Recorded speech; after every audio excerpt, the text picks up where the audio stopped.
Jazallah Sayyidana Muhammadan anna khairang jazallah Sayyidana Muhammadan anna mahu alu. Assalamualaikum warahmatullahi wabarakatuh. Alhamdulillah, alhamdulillahil qail fi kitabihil karim. A'udzubillahi minasyaitonir rajim. Alladzina amanu wa tatma'innu qulubuhum bidzikrillah. Ala bidzikrillahi tatma'innul qulub. Wassalatu wassalamu ala sayyidina Muhammadinil qail la yazalu lisanuka ratban bidzikrillah wa ala alihi wa ashabihi wa mawalah la haula wala quwata illa billah. Kaum muslimin dan muslimat, pemirsa Akut TV yang dirahmati Allah, sering kita mendengar sebuah kalimat yang sederhana, bahkan kita melakukannya, tetapi sebagian kita belum begitu mendalam mengerti tentang kalimat sederhana itu. Apa? Zikir. Zikir yang sering kita lihat, sering kita saksikan, bahkan kita melakukannya. Tetapi apa sebenarnya zikir itu? Zikir adalah nomina atau aslul atau masdar dari kalimat zakaro atau verba zakaro. Maknanya apa? Maknanya adalah mengingat. Kemudian ada ulama yang memaknai zikir sebagai menyebut. Lalu kemudian mayoritas ulama berpendapat bahwa zikir adalah kedua makna itu sendiri digabungkan. Yakni saat kita mengingat kemudian kita menyebut, dan saat kita menyebut kemudian mengingat. Kita menyebut si fulan, kita akan ingat karakternya. Kita saat mengingat si fulan, kita akan menyebut namanya. Saat kita menyebut Allah, kita akan mengingatnya. Dan saat kita belum menyebut, lalu hadir di dalam jiwa kita mengingat, maka kemudian kita menyebut. Artinya saat menyebut ingat, dan saat mengingat kemudian menyebut. Kaum muslimin dan muslimat, pemirsa Akut TV yang dirahmati Allah, lalu banyak sekali sebenarnya di dalam Al-Quran motivasi ataupun perintah tentang berzikir. Sebut saja di surah Al-Baqarah ayat 152 Allah berfirman, "Fadhkuruni azkurkum." Hai kalian, kata Allah, berzikirlah kepadaku, berzikirlah untukku, maka aku akan menzikirimu. Lalu ingatlah aku, maka aku akan mengingatmu, kata Allah. Sebut namaku, aku akan menyebut namamu. Bagaimana bangganya kita saat nama kita disebut di hadapan para malaikat. Si fulan menyebut namaku, lalu aku menyebut namanya.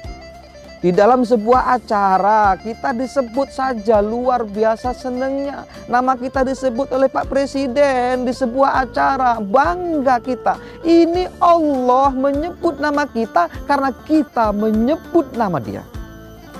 Lalu di surah Ali Imran ayat 191 Allah berfirman, Alladzina yadhkurunallaha qiyaman wa qu'udan wa 'ala junubihim, yaitu mereka yang menyebut Allah di dalam keadaan berdiri, di dalam keadaan duduk, dan di dalam keadaan berbaring. Kita tahu sholat itu baru boleh dilakukan duduk, boleh dilakukan dengan duduk saat syariat membolehkan dan membenarkan dia tidak bisa berdiri. Sholat bisa dilakukan dengan berbaring saat syariat membenarkan dia tidak bisa duduk. Tetapi ibadah yang disebut zikir ini tidak menunggu adanya pembenaran syariah. Meskipun kita bisa berdiri, kita bisa berzikir dengan duduk. Meskipun kita bisa duduk, kita boleh berzikir dengan berbaring. Ini hebatnya ibadah yang satu ini. Meskipun dalam keadaan seperti apa, boleh. Dalam keadaan berjalan pun kita boleh berzikir kepada Allah Subhanahu wa Ta'ala.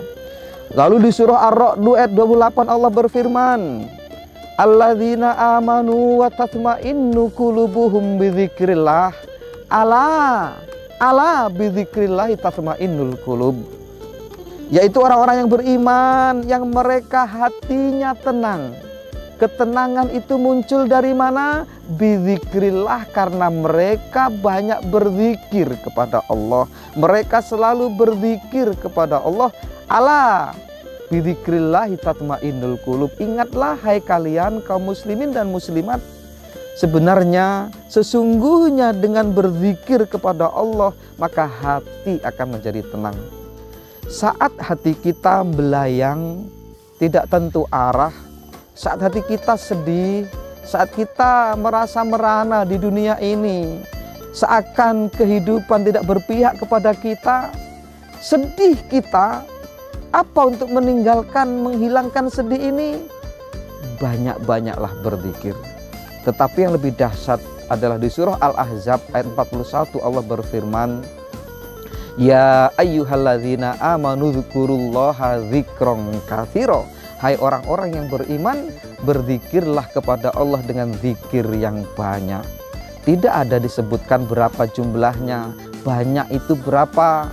Kemudian bagaimana ulama berpendapat tentang banyak itu berapa. Memang ada perbedaan pendapat di kalangan ulama tentang hitungan banyak itu berapa. Tetapi mengerucut dalam sebuah angka, pada sebuah angka yakni 300. Anda berzikir apapun asalkan melampaui angka 300, maka ulama bersepakat itu disebut adalah minimalnya angka untuk masuk dalam kategori banyak. Sebelum 300 kali engkau menyebut Allah, maka zikirmu belum disebut banyak.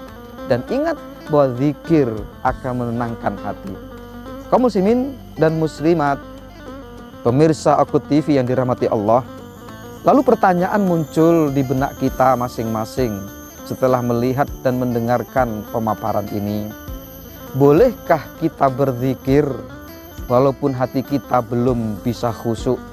Bolehkah kita berzikir meskipun pikiran kita melanglang buana memikirkan dunia ini? Bolehkah kita berzikir kepada Allah meskipun hati kita belum bisa hudur di hadapan Allah? Bolehkah kita berzikir meskipun hati kita masih mengingat-ingat yang lain selain Allah? Jauh-jauh hari, pemirsa kaum muslimin dan muslimat, Ibnu Athaillah di dalam kitab Al-Hikam menyebutkan dan menulis tentang jawaban dari pertanyaan kita hari ini.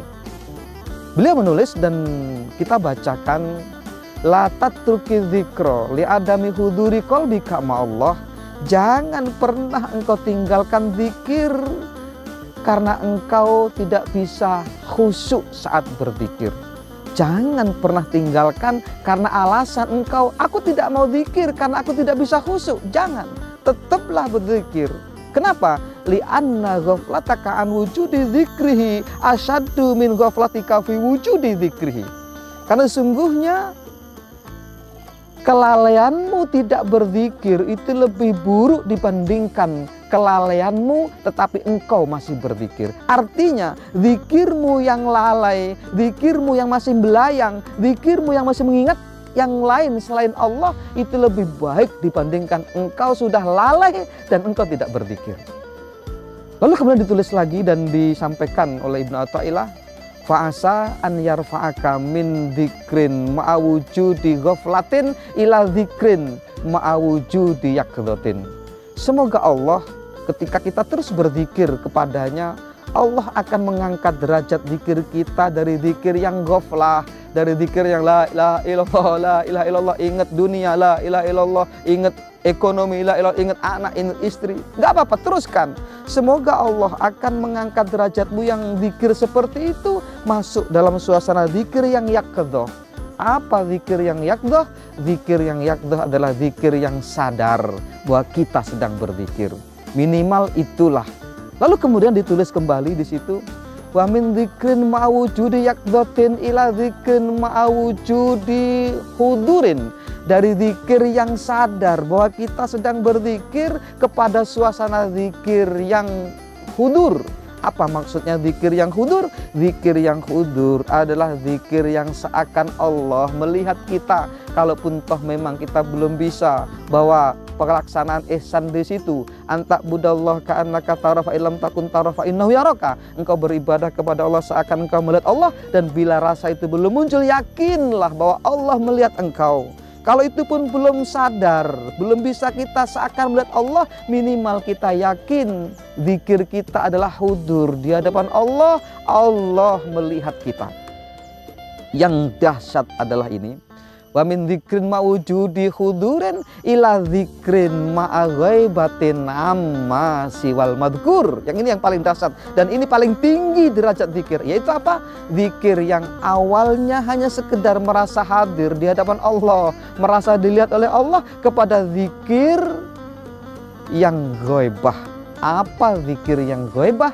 Zikir yang ghaibah adalah zikir yang fana. Zikir yang fana maksudnya seperti apa? Amma siwal madhkur. Dia tidak ingat apa-apa kecuali yang diingat hanya yang dizikiri, kecuali yang diingat hanya yang disebutkan saja.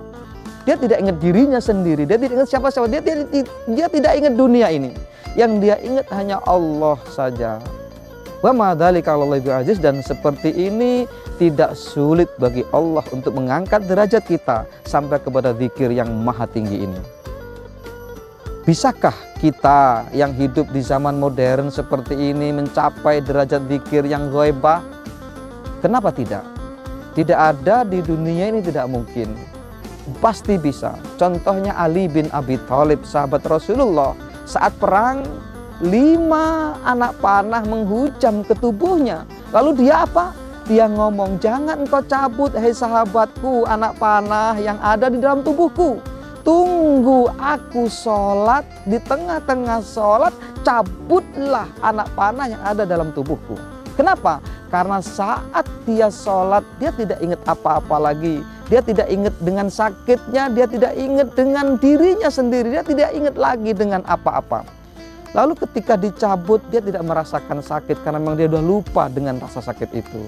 Dan memang sudah dijelaskan di dalam Al-Quran, surah Toha ayat 14, innani anallahu la ilaha illa ana fa'budni wa aqimis sholata dzikri. Sesungguhnya aku, kata Allah, adalah Tuhan yang tiada Tuhan selain aku.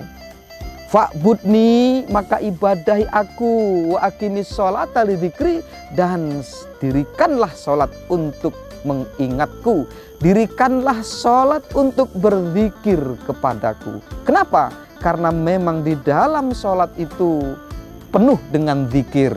Sementara kalau orang yang berzikir belum tentu sholat. Orang yang sholat pasti berzikir, tetapi orang yang berzikir belum tentu sholat. Makanya saat Ali bin Abi Thalib ingin tidak merasakan sakit, maka dia menunggu saat sholat untuk mencabut anak-anak panahnya.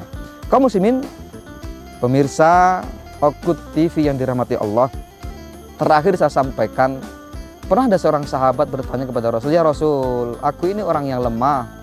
Ya Rasul, aku tidak bisa puasa setiap hari, setiap Senin Kemis, ya Rasul. Ya Rasul, aku tidak bisa bangun malam untuk tahajud karena ada yang menghalangi dalam tubuhku penyakit. Ya Rasul, aku tidak bisa bersedekah.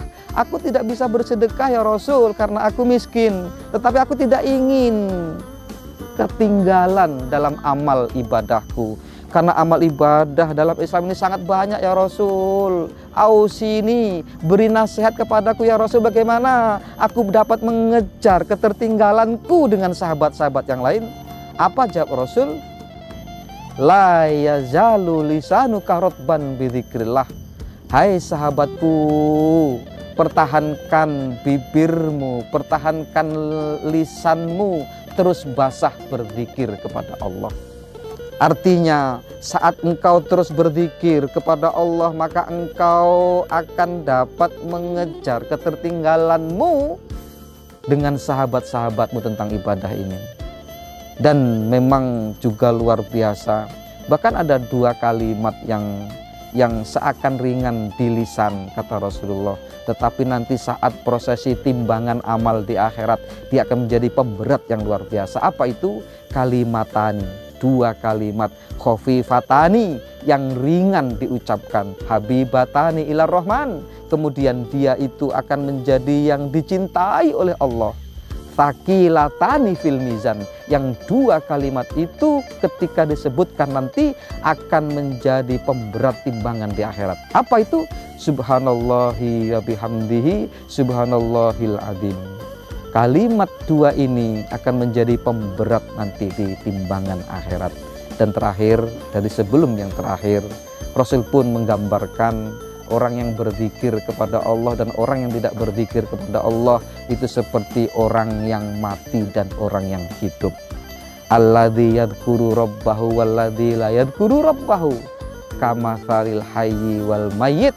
Orang yang berzikir kepada Allah dan orang yang tidak berzikir kepada Allah, perumpamaannya seperti orang yang hidup dan orang yang mati. Semoga bermanfaat. Inna likulli jurhin bur'un wala bur'a lima cara khalisan. Kalau pedang lagi masih ada harapan sembuh, kalau lisan lukai hati kemana ubat tidak dicari. Kembali kok fi yaumil qadim insyaallah. In uridu ilal islah mastata'tu. Wassalamualaikum warahmatullahi wabarakatuh.